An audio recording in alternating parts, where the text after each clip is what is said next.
Hello po sa inyong lahat mga crypto. Ako po si Pinoy Crypto Trader at sa video na ito ay atin pong pag-uusapan dito ang komento ni Ka-Crypto rito kung saan ay isa po itong katanungan at tinatanong po niya kung kailan nga ba ang start ng Bitcoin halving. Yan, ilang days pa daw bago ang halving. Kaya yan ang kanyang gustong malaman at sa tingin ko ay marami pang iba dyan ang gustong malaman kung kailan nga ba talaga magaganap ang Bitcoin halving. At ayan, para naman sa mga hindi pa nakakaalam kung ano ang Bitcoin halving ay meron na po akong content na nagpapaliwanag tungkol dyan. Kaya i-search na lamang po ninyo.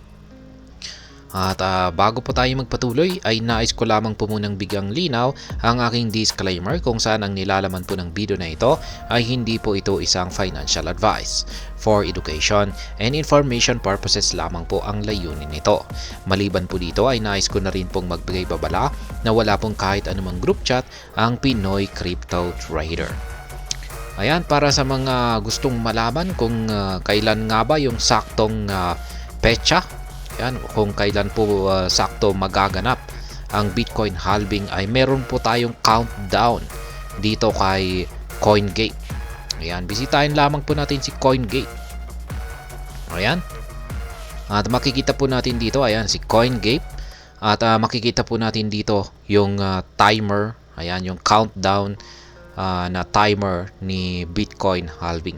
Ni Bitcoin, ayan, Bitcoin halving. Yan, meron na lamang po tayong 25 days, 6 hours at saka 43 minutes. Yan, kung pag naubos yan, nag-zero lahat yan, ay yan na po, dyan na po magaganap ang ating inaabangang Bitcoin halving. Kaya yan, meron pa tayong 25 days. Ayan, next month po yan.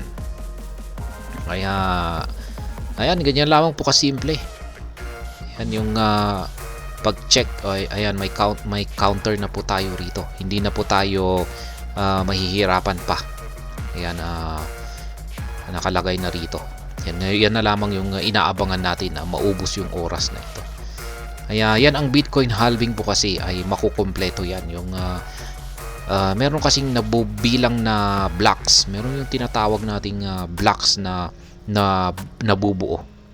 Ayan, dumadami po yan. Tumataas yung bilang ng blocks ni Bitcoin. At kung pag nakamit po niya ang bilang na ito, ay dyan po mag-i-initiate yung Bitcoin halving. Kaya, ayan, pagkatapos ng 25 days ay, ayan na nga, dyan na magaganap ang Bitcoin halving na inaabangan ng lahat. Kaya para kay Ka-Crypto, ayan, at saka sa mga hindi pa nakakaalam, meron po tayong counter dito kay CoinGate kung kailan po magaganap ang Bitcoin halving. At hanggang dito na lamang po tayo sa video na ito mga ka-crypto. Sana po ay inyong nagustuhan ang aking paliwanag sa video na ito. Kung inyo po itong nagustuhan, pakiclick lamang po ang like button nito.